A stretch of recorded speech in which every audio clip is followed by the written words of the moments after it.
Primary शिक्षा आजमगढ़ में हुई, उच्च शिक्षा इलाहाबाद में और शोध दिल्ली यूनिवर्सिटी में भक्ति के रूप में।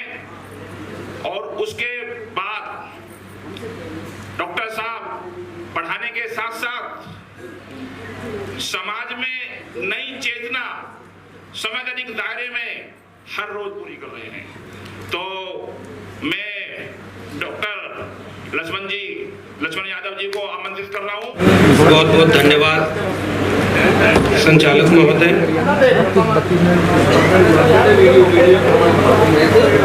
और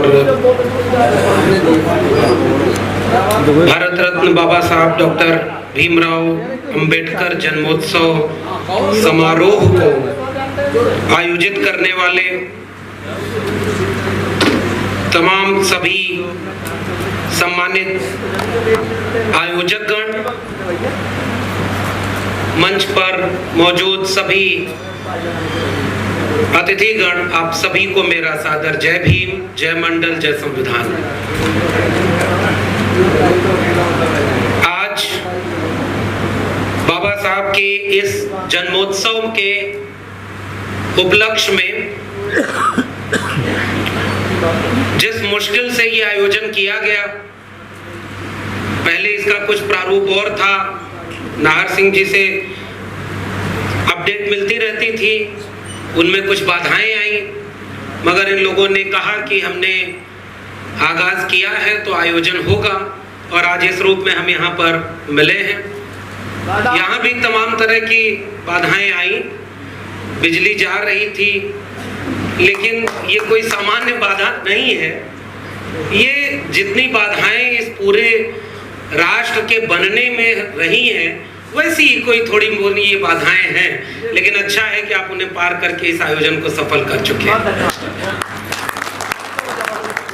मैं आज के विषय को जब देख रहा था, अमूमन हम लोगों की जो छवि बन जाती है, लोग इसी उम्मीद में बुलाते हैं कि यहाँ वही उसी तरह से बोला जाएगा, वही सारे तेवर। लेकिन मुझे लगता है कि जब इंडोर बातचीत हो रही हो, सामने जो जनसमूह बैठा हो, जिनमें बहुत सारे लोग आपसे उम्र में, अनुभव में बहुत वरिष्ठ हों, मंच पर बहुत वरिष्ठ लोग बैठे हों, तो मुझे लगता है कि इस मंच का तकाजा है कि मैं केवल और केवल विषय पर बोलूं। और इस विषय के 3 हिस्से मेरे सामने दिख रहे हैं: बाबा साहब, भारतीय संविधान और वर्तमान परिप्रेक्ष्य। इन तीनों पर केवल 3 बातें करूंगा। आखिरी में या कमोबेश आखिरी में बोलने का एक नुकसान ये होता है कि समय कम मिलता है, फायदा ये होता है कि जो आपको कहना होता है वो पूर्व के वक्ता कह चुके होते हैं, तो बहुत सारी बातें हमारे पूर्व के वक्ताओं ने कह दी। इसलिए मैं केवल जब सोच रहा था कि आज आपके बीच में, जो कि मुझे पता चला ये आयोजन उस समूह के लोगों का है जिन्होंने जो अपना पेशा चुना है, वो पेशा ही संविधान की रक्षा का है। उन लोगों के बीच में मुझे संविधान पर बात करनी है, तो मैं क्या करूंगा उनके सामने संविधान पर बात? हमसे ज्यादा आप जानते हैं। लेकिन एक बात मुझे महसूस होती है कि बचपन से जो स्मृति है कि संविधान या जो न्याय की पूरी प्रक्रिया है, उस न्याय की प्रक्रिया में एक प्रतीक के रूप में एक महिला की तस्वीर चलती है देश और दुनिया में, जिसकी आंख पर पट्टी हो और हाथ में ऐसी तराजू हो जिसे न्याय करना है। यानी देखना नहीं है किसके लिए आप न्याय कर रहे हैं, आप निष्पक्ष होकर, तटस्थ होकर के न्याय करेंगे। मैं खुले आंखों से एक ऐसा ख्वाब देख रहा हूं कि उस महिला की बंद आंखों के सामने जो तराजू लटकी हुई है, उसके सामने एक बुलडोजर खड़ा है। बहुत अच्छे। ये मेरी चिंता है और यही वर्तमान परिदृश्य है। वो बुलडोजर किसके पर चल रहा है, वो बुलडोजर न्याय की उस निष्पक्ष प्रक्रिया पर चल रहा है। मैं उन लोगों के सामने मुखातिब हूं जिनके पेशे की ये जिम्मेदारी है कि वो अपने मुवक्किल का पूरा मुकदमा लड़ते हुए ये साबित करते हैं कि इसने गुनाह किया है या नहीं किया है, ये न्यायपालिका के सामने साबित होगा। और इसका तकाजा लिखा भारत के संविधान ने। आज मुझे लगता है कि अगर ऐसे ही बुलडोजर चलता रहा तो ये एडवोकेट समाज का क्या होगा, उसकी तो जरूरत ही नहीं पड़ेगी। फिर तो एमसीडी के कर्मचारी और पुलिस पर्याप्त है। मुझे लग रहा है कि वर्तमान परिदृश्य का सबसे बड़ा खतरा यह है। बाबा साहब जिनकी बात आज के विषय में भी है, बाबा साहब खुद बैरिस्टर भी थे। मुझे लगता है मैं अपनी बातचीत की शुरुआत में बिल्कुल एक छोटी सी कविता पढ़ना चाहता हूं। अवतार सिंह पाश की कविता है भारत। भारत मेरे सम्मान का सबसे महान शब्द, जहां कहीं भी प्रयोग किया जाए बाकी सभी शब्द अर्थहीन हो जाते हैं। इस शब्द के अर्थ खेतों के उन बेटों में हैं जो आज भी वृक्षों की परछाइयों से वक्त मापते हैं। उनके पास सिवाय पेट के कोई समस्या नहीं। उनके पास सिवाय पेट के कोई समस्या नहीं और वह भूख लगने पर अपने अंग भी चबा सकते हैं। उनके लिए जिंदगी एक परंपरा है और मौत के अर्थ मुक्ति। जब भी कोई समूचे भारत की राष्ट्रीय एकता की बात करता है तो मेरा दिल चाहता है उसकी टोपी हवा में उछाल दूं, उसे बताऊं कि भारत के अर्थ किसी दुष्यंत से संबंधित नहीं वरन खेत में दायर है, जहां अन्न उगता है, जहां सेंध लगती है। मुझे लगता है कि मेरी बातचीत का उन्वान यही है कि बाबा साहब के बारे में अगर बात करने लगे तो यहां तो एक सेमिनार क्या, उस पर तो अथाह बात हो सकती है। मुझे लगता है कि यहां बाबा साहब की जीवनी पर बात करने की बजाय मैं उस रिश्ते की बात करूं जो भारत के संविधान से उनके ख्वाब से जुड़ा हुआ है। वो संविधान जिसे बाबा साहब की अगुवाई में बनाया गया। हालांकि ट्विटर पर यह भी चलता है कि बाबा साहब ने थोड़ा ही संविधान बनाया, जबकि हकीकत यह है कि जितने लोग उस संविधान सभा की समितियों में थे, कोई गुजर गया, कोई विदेश चला गया, उनकी क्षतिपूर्ति नहीं हुई। और आखिरी में जब 26 नवंबर को वहां बोला गया तो यह कहा गया कि भाई अगर बाबा साहब न होते तो यह संविधान इस रूप में नहीं होता। हालांकि कुछ और अतिवादी लोग ये भी कहते हैं कि ये तो ओरिजिनल संविधान ही नहीं है। मेरे पास एक फोन आया, उन्होंने कहा ये जो आप लोग चीख चीख के कहते हो कि भारत का संविधान खतरे में से बचाना है, वो तो संविधान ही झूठा है, गलत है, बेकार है। ओरिजिनल संविधान तो स्टेट एंड माइनॉरिटी में बाबा साहब ने लिखा हुआ है। मैं कहता हूं भाई अगर झूठा और कमजोर संविधान भी नहीं बचा पाए तो वो ओरिजिनल वाला संविधान लागू कैसे कराएंगे? इसलिए सबसे बड़ा खतरा इसे बचा लो। जैसा है उससे बेहतर चाहिए और इस दुनिया को एक मेहतर चाहिए। ये कविता हिंदी साहित्य में भी लिखी गई है। मेहतर के पेशे को बना दिया गया कि वो सबसे निम्न कोटि का है। मेरे लिए जब राष्ट्र का शब्द आता है, राष्ट्र मतलब क्या, जब मैं सोचता हूं तो राष्ट्र की परिभाषा ही शुरू होती है मेरे लिए भारत के संविधान से। उसके पहले के राष्ट्र को कोई राष्ट्र नहीं मान सकता क्योंकि वो राष्ट्र था ही नहीं। राष्ट्र बनता है वहां के बाशिंदों से। एक भूगोल पर चंद लकीरें खींच देने से कोई राष्ट्र नहीं बनता, वरना राष्ट्र बनते और टूटते नहीं रहते। और पड़ोस का राष्ट्र जो धर्म के नाम पर अलग हुआ वो भाषा के नाम पर टूटता गया। लकीरें राष्ट्र नहीं होती। मेरा मानना है कि वहां के रहने वाले लोगों से राष्ट्र बनता है। इसलिए जब इस मंच पर खड़े होकर डॉक्टर जितेंद्र मीणा आदिवासियों का सवाल उठा रहे थे तो भारत के संविधान और भारतीयता यानी राष्ट्र के नाम पर हम कहां खड़े हैं, यह उसका सवाल था। इस मंच पर अगर एक माइनॉरिटी तबके से एक अतिथि बैठे हुए हैं, तो इस राष्ट्र में जो जिम्मेदारी सौंपी गई थी भारत के संविधान ने इस देश के बाशिंदों पर, उसका सवाल है कि आज वो कहां खड़े हैं। इस देश की आधी आबादी जो ओबीसी है, उसके हक हुकूक, इस देश की आधी आबादी जो महिला है, इस देश में वंचित शोषित कमेरा लोग जो हैं, मजदूर किसान, उन सब से मिलकर राष्ट्र बनता है। तो राष्ट्र बनने की शर्त क्या थी? साझा सुख और साझा दुख, वो मिलकर एक राष्ट्र बनाते हैं। और उससे भी बड़ी महत्वपूर्ण बात यह है कि हमारे सुख साझा न हो फिर भी चल जाएगा, मगर हमारे दुख साझा होने चाहिए, तभी हम एक राष्ट्र बन पाएंगे, वरना हम एक राष्ट्र नहीं है। किसी अपने पड़ोसी नागरिक के गम में हम शरीक ना हो तो फिर हम किस बात के राष्ट्र हैं? और उसका एक मुकम्मल दस्तावेज है, यानी भारत एक राष्ट्र नहीं था ना, उसे एक मुकम्मल राष्ट्र बनना था 26 जनवरी 1950 के बाद, जिस दिन इस देश में भारत का संविधान लागू हुआ। और मेरी नजर में भारत का संविधान, जो बाबा साहब ने खुद कहा कि ये तो वैसे कागज का पुलिंदा मात्र रह जाएगा अगर इसे लागू करने वाले लोग अच्छे नहीं हुए, क्योंकि हमने पॉलिटिकल इक्वलिटी तो दे दी, एक व्यक्ति एक वोट का अधिकार, लेकिन जब तक सामाजिक और आर्थिक गैर बराबरी दूर नहीं होगी, इस देश में लोकतंत्र का कोई भविष्य नहीं है।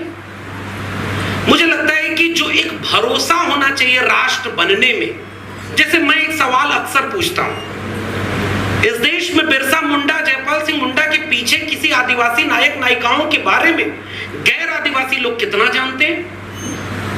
इस देश में माइनॉरिटी तबके से आए हुए जितने भी लोगों ने इस आइडिया ऑफ इंडिया को बनाने और बचाने में अपनी शहादत दी, अपना भूमिका निभाई, उनमें से कितने लोगों को हम जानते, पढ़ते, जानते, समझते हैं? कितने दलितों ने क्या क्या झेला? बाबा साहब तक को पूरा इस देश में नागरिक बोध में नहीं पढ़ने दिया गया, नहीं जानते लोग बाबा साहब के बारे में, और आज भी लोग अफसोस से कहते हैं कि हाँ वो दलितों के नेता हैं। अफसोस ये कि आजादी के 75 साल बाद भारत का संविधान अपने कागजों से जमीन पर नहीं उतर पाया, वरना लोग ये समझते कि बिरसा, फूले, अंबेडकर, पेरियार, अब्दुल कयूम अंसारी, आसिम बिहारी, अशफाक उल्लाह खां, भगत सिंह और तमाम लोगों से मिलकर के जो राष्ट्र बना है, उनमें हमारी जिम्मेदारी थी कि हम पहले अपने राष्ट्र को जाने। वो हमने नहीं जानने दिया। हमने अकादमिक संस्थाओं में, लाइब्रेरी की किताबों में इन सारे भारत के निर्माताओं को पढ़ने ही नहीं दिया। आम बहसों में हमें उन्होंने जानने नहीं दिया गया। इसलिए भारत का संविधान एक भरोसे का नाम था कि चलो भाई, अब कम से कम आप एक राष्ट्र बनना, ये हम तुम्हें सौंप के जा रहे हैं। बराबरी, धर्म निरपेक्षता, समाजवाद ठीक है, बाद में पंथ निरपेक्ष शब्द जोड़ा गया, समाजवाद शब्द जोड़ा गया, लेकिन जो समता, स्वतंत्रता व न्याय, बंधुत्व, ये मूल है उस भारत के संविधान का, मगर हमने उसे कागज पर रहने दिया, जमीन पर नहीं उतारा। वर्तमान परिदृश्य में 3 बातें कहकर अपनी बात को विराम दूंगा। यानी आइडिया ऑफ इंडिया जो था, जो इसके पहले असल में कहीं नहीं था, 15%, 20% मुसलमान तो झेले नहीं जा रहे, कुछ नमूने इस देश में अखंड भारत बना करके 45 करोड़ और मुसलमानों को भारत में जोड़ना चाहते। राष्ट्र की परिभाषा में ये बात है क्या? क्या आपने यही भरोसा 26 जनवरी 1950 को इस देश के नागरिकों को दिया था? आपने यही भरोसा दिया था कि एक इबादत घर के भीतर से निकलकर कुछ लोग तलवार और त्रिशूल लेकर दूसरे इबादत घर के सामने जाकर के उन्हें जलील करेंगे, उन्हें अपमानित करेंगे? क्या उस राष्ट्र की बुनियाद में यही था कि मीडिया में बैठ करके लगातार कुछ समुदायों को, जैसे आरक्षण वाला कोई गलती कर दे तो कहा जाता था ये दलित, पिछड़े, आदिवासी है, होते ही नकम्मे हैं, मेरिट नहीं है इनमें, ये एंटी कॉन्स्टिट्यूशनल है कि नहीं है? वैसे ही वर्तमान चुनौती ये है कि भारत के संविधान को बिल्कुल छेड़खानी किए बिना, जैसे बाबा साहब की मूर्ति पर माला पहनाने के बाद दिल में गोडसे, गोलवलकर, हेडगेवार के विचारों को लागू किया जा रहा है, वैसे ही इस देश में भारत के संविधान के पन्नों को बिना फाड़े, बिना जलाए इस देश में भारत के संविधान की धज्जियां उड़ाई जा रही हैं। ये हकीकत है। और वो किन 3 जगहों उड़ाई जा रही है, वही मैं रख करके अपनी बात खत्म कर रहा हूं। जिनमें से एक बात अभी पूर्व के वक्ता ने कही, शिक्षा। बिरसा, फूले, अंबेडकर, पेरियार से लेकर तथागत बुद्ध तक जाइए, कबीर, रविदास, पलटू दादू भीखा तक जाइए। उस पूरी विरासत की लड़ाई में केवल 2 ही किस्म की लड़ाई थी। पहला, सेल्फ डिग्निटी, स्वाभिमान, सम्मान, आत्मसम्मान की लड़ाई। पूरी विरासत इसी आत्मसम्मान की लड़ाई की है। पेरियार ने सेल्फ डिग्निटी मूवमेंट चलाया, इसलिए नहीं कि उनके पास कोई सम्मान नहीं था, इसलिए कि उनके समुदाय के बीच क्लेम करना था कि हाँ 90% आप कमेरा लोग हैं, श्रमजीवी लोग हैं, आपने इस दुनिया को रहने लायक बनाया है। ये तो चंद जातिवादी लोगों ने आपके हिस्से की चीज हकमारी करके आपको पीछे ढकेला, वरना पीछे नहीं थे। अगर ये आगे थे, इनकी धर्म की किताबों में सब लिखा है, तो भारत इस समय दुनिया की सबसे बड़ी विश्व शक्ति होना चाहिए था। जितने मोबाइल, जितने कपड़े, जितने ऑडिटोरियम, जितनी लाइटिंग, ये सब भारत में खोज होनी चाहिए थी, इनकी धर्म की किताबों में होनी चाहिए थी। भारत का संविधान, जब संविधान सभा की बहस हो रही थी, तो एक वाकया उसमें आया कि इस संविधान की शुरुआत कैसे की जाए। कुछ लोगों ने सलाह दी, आप सब जानते होंगे बेहतर मुझसे, कुछ लोगों ने सलाह दी कि भगवान के नाम से शुरू हो। एक आध सलाह ये भी थी कि खुदा के नाम से शुरू हो। बाबा साहब इतने तो खेल करने में माहिर थे कि जहां लगता था कि गड़बड़ है वहां वोटिंग कराते थे, और जिस बात से लगता था कि अगर समझौता हुआ तो हमारे लोगों को न्याय नहीं मिलेगा, उसको एक मुश्त पास करा करके मूल अधिकार में रखते थे। मूल अधिकार में रखा उन सब चीजों को जिसके अवहेलना आप नहीं कर सकते। तो वोटिंग हुई कि भारत का संविधान किसी भगवान या खुदा के नाम पर शुरू हो, और उस वोटिंग में हम सब के लिए ये बड़ी बात है कि उस दौर में खुदा और भगवान सब हारे थे। वी द पीपल, हम भारत के लोग जीते थे, जिससे भारत का संविधान शुरू। और आज इसी जो वी द पीपल है ना, इसी को टुकड़े टुकड़े में बांटा जा रहा है। अखंड भारत का नारा देने वाले इस देश को खंड खंड भारत में तोड़ रहे हैं। ये भारत के संविधान के खिलाफ काम हो रहा है। 4 दीवारियां बन रही हैं साहब, हमारे अपने घरों के रिश्तों में, हमारे दोस्ती यारी में, और हमारे अपने साझा सुख और साझा दुख के बीच धर्म और जाति खड़ी हो गई है। ये जिम्मेदारी हमारी है। तो पहली चीज वर्तमान परिदृश्य की कि वो जो साझापन था ना, अशफाक उल्लाह खां और राम प्रसाद बिस्मिल की यारी का जो भारत था, जो बिरसा, फूले, अंबेडकर, पेरियार, डॉक्टर अंबेडकर और भगत सिंह दोनों मिलकर काम करना चाहते थे। भगत सिंह की शहादत हुई तो उसके बाद कुटी अरसू में पेरियार ने, और अपने पत्र समता और मूक नायक में बाबा साहब ने अपना पूरा संपादकीय भगत सिंह के नाम लिखा कि वो एक ईमानदार ऐसा नौजवान था जो इस मुल्क को बदलने में वाकई यकीन रखता था। बाकी तो चेहरे पर चेहरे ओढ़े हुए बैठे हैं जो महात्मा बने बैठे हैं। बाबा साहब ने यूं ही नहीं कहा था उसी गोलमेज सम्मेलन में जाने के पहले कि इस देश में कई महात्मा आए और धूल उड़ाते हुए चले गए। अगर कोई महात्मा था तो वो एक था, ज्योतिराव गोविंदराव फूले। बाकी का कोई अस्तित्व हमारे इस वंचितों शोषितों के लिए नहीं है। लेकिन उस पूरे आइडिया ऑफ इंडिया पर कल्पना करके देखिए कि अगर इस मंच पर आदिवासी आवाज के रूप में जो जितेंद्र मीणा नहीं होते तो क्या हमें पता चल पाता क्या कि इसी देश के जंगलों में जल जंगल जमीन की लड़ाई लड़ते हुए आदिवासी क्या झेल रहे। अगर प्रोफेसर राजकुमार नहीं बोल रहे होते या पूर्व के वक्ता नहीं बोल रहे होते तो क्या आप जान पाते कि इस देश में दलितों की स्थिति क्या है। ये तो एक वानगी है, स्थितियां इससे भी भयावह है। मैं ओबीसी समाज से आता हूं और ओबीसी समाज अभी भी पेंडुलम की तरह झूल रहा है।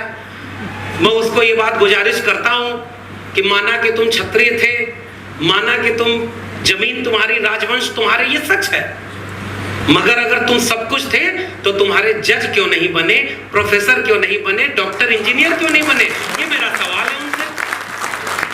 इस आइडिया ऑफ इंडिया भारत के संविधान को बचाने का मतलब यह है कि वर्तमान परिदृश्य में आप सवाल खड़े करिए कि इस देश में जाति जनगणना क्यों नहीं होनी चाहिए। इस देश को पता तो चले कि किनकी आबादी कितनी थी, कितने प्रोफेसर, कितने जज, कितने वकील, कितने डॉक्टर, कितने इंजीनियर, कितने उद्योगपति, इस देश की जमीनों पर कितना मालिकाना हक, इस देश की संपत्ति पर मालिकाना हक, बैंक से मिला लोन और उस लोन को लेकर भाग जाने वाले लोग कौन लोग हैं। ये बात तो पता तो चले इस देश को। जिसने इस देश को बनाया उनको इनमें से कुछ नहीं मिला। और हमारे लोगों को धर्म के अंधे कुएं में ढकेला जा रहा है। 20-25 साल 30 साल पहले हम आधुनिकता की तरफ बढ़ रहे थे, वैज्ञानिक दृष्टिकोण की तरफ बढ़ रहे थे, और आज त्रिशूल और तलवार इतनी आमादा हो गई कि सब पढ़ाई लिखाई छोड़ करके घर वाले भेजे जाओ बच्चा पढ़ाई करो, और पता चला बेटा चौराहे पर हनुमान चालीसा पढ़ने लगा लाउड स्पीकर लगाकर। यहां हम खड़े हैं। ये भारत के संविधान ने बनाया था क्या? पढ़ाई, कमाई, दवाई, सिंचाई और जो इसकी लड़ाई थी उसे गुम करके, उसे नजरअंदाज करके भारत के संविधान पर कुठाराघात किया जा रहा है, और इस देश की पूंजी को, इस देश के संसाधनों को थोड़े से चंद दोस्तों के हाथों बेचा जा रहा है। ये वर्तमान चुनौती है। इस चुनौती से बचने का रास्ता क्या है? मेरे पास कोई रास्ता नहीं है। आपके पास कोई रास्ता होगा तो मैं लेकर जाऊंगा। मेरे पास अगर कोई रास्ता दिखता है तो वो भारत का संविधान दिखता है। एक ही रास्ता है। उस एक रास्ते में है क्या? जो लड़ाई हमारी विरासत की है, मुझे लगता है कि उस विरासत की लड़ाई में अगर शिक्षा सबसे प्राथमिक थी तो उसको तो नई शिक्षा नीति में बर्बाद कर दिया। प्रोफेसर राजकुमार ने बोला है, और उसमें अगर वक्त होता तो मैं और जोड़ के बता देता कि बचाने को अब शिक्षा में कुछ है ही नहीं। प्राइमरी स्कूल बर्बाद, डिग्री कॉलेज खुले हुए हैं वो सरकारी। मेरे जिले में 6 डिग्री कॉलेज थे sir, Vinod sir, 6 degree college सरकारी थे, उनमें लोग पढ़ते थे, और आज की डेट में 12 उसमें विभाग ऐसे, 12 कुल विभागों में से 10 विभाग ऐसे जिसमें एक भी परमानेंट फैकल्टी नहीं। मैं दिल्ली विश्वविद्यालय से आता हूँ और 10,000 शिक्षकों में से 5,000 शिक्षक, 6,000 एडहॉक हैं। मैं खुद 12 साल से एडहॉक हूँ। आज तो उनके अखंड भारत के खिलाफ बोल रहा हूँ, पता नहीं कल तक नौकरी बचेगी कि नहीं बचेगी, मुझे नहीं पता। लेकिन भाई आपने बुलाया है कि भारत का संविधान और रखी है आपने बाबा साहब और तथागत बुद्ध की मूर्ति, तो मुझे लगता है कि उनसे हिम्मत लेकर के यहाँ आंख में आंख डाल करके सच कहना चाहिए। बुलडोजर आप झेल लीजिएगा, मैं तो सच बोल के जाऊंगा। तो उस शिक्षा में असल में बचाने को कुछ है ही नहीं, और चूंकि शिक्षा बर्बाद होगी इसलिए एक अनियंत्रित अपढ़ कुपढ़ बेरोजगारों की भीड़ तैयार हो गई है, जिसको काम देना है इसलिए उसको सांप्रदायिकता की आग में झोंका जा रहा है। कितने पढ़े लिखे घरों के लोग त्रिशूल तलवार लेकर जा रहे हैं? ये भारत के संविधान में नहीं था। भारत का संविधान एक वैज्ञानिक चेतना के डेवलपमेंट की बात करता है ना, तर्क विवेक की बात करता है ना। वो कहता है कि सबको सबके इबादत का हक है, उनको इबादत करने दो। हमारे यहाँ तो चारवाक और लोकायत दर्शन भी हुए ना, हमारे यहाँ तो षट दर्शन में पदार्थवादी दर्शन भी थे ना, हमारे यहाँ तो कबीर भी थे, रविदास भी थे। मैं दोहे नहीं सुनाऊंगा, लेकिन विरासत ये है कि उन्होंने जो विरासत चुनी अखंड हिंदू राष्ट्र की, उस विरासत में केवल कर्मकांड, अंधविश्वास और वर्चस्ववादी हिंसावादी तत्व है। हमारी विरासत में तथागत बुद्ध के हाथ में कोई अस्त्र शस्त्र नहीं है, अंबेडकर के हाथ में कलम का हथियार है। हम कलम और किताब वाले लोग हैं, उन्हें तलवार और त्रिशूल पकड़ाया जा रहा है। ये वर्तमान दौर की चुनौती है। अगर इस चुनौती से लड़ना है तो मुझे लगता है कि कलम और किताब, भले इंस्टीट्यूशन बर्बाद हो जाए, व्हाट्सएप पे मैसेज आता है ना, देखते ही फॉरवर्ड करिए, शाम तक अच्छी खबर आएगी, नजरअंदाज कर देंगे तो बुरी खबर आएगी। आप जय भीम भी बोलते हैं, धीरे से फॉरवर्ड भी कर देते हैं, हो सकता है बुरी खबर ना आ जाए। मैं कहता हूं अगर फॉरवर्ड करना है तो गुलामगिरी, एनिलेशन ऑफ कास्ट, भारत का संविधान और मंडल कमीशन, ये 4 किताबें फॉरवर्ड करिए। ये वर्तमान चुनौतियों से लड़ने के लिए ताकत देगा, और शिक्षा ही लड़ाई को जीतने के काबिल बनाएगी। कलम और किताब से ही त्रिशूल और तलवार, बम, गोला बारूद, इन सब से आप लड़ सकते हैं, और यही आज के वर्तमान दौर की सबसे बड़ी चुनौती है। अगर ये लड़ाई हार गए तो भारत का संविधान नहीं बचेगा, बाबा साहब के सपनों का भारत नहीं बचेगा। दूसरी और आखिरी बात, उस लड़ाई के लिए तो चूंकि लंबी लड़ाई है, धीरे धीरे एजुकेशन का खतरा तो बाद में दिखता है ना आपको। इस लड़ाई के लिए अभी की जरूरत क्या है कि भारत के संविधान को किताब से निकाल कर अपने जहन में ले चलें। जैसे बाबा साहब ने कहा था, व्यक्ति पूजा नहीं करना, मैं तुम्हें मूर्तियों तस्वीरों में नहीं, किताबों में मिलूंगा, विचारों में मिलूंगा। भारत का संविधान एक विचार का नाम है, एक आइडिया ऑफ इंडिया का नाम है। उस आइडिया ऑफ इंडिया को लेकर के अपने एक हाथ में तिरंगा और एक हाथ में भारत का संविधान लेकर के हर सड़क चौराहे पर खड़ा होना हमारी जिम्मेदारी है। जहां भी धर्म के नाम पर नफरत हो रही हो, जहां भी दलित, पिछड़े, आदिवासी मारे जा रहे हो, ये हमारी प्राथमिक जिम्मेदारी है। एक नागरिक के तौर पर अगर उन आतताई भीड़ के सामने नहीं खड़े हुए तो हम साहब शिकार होंगे।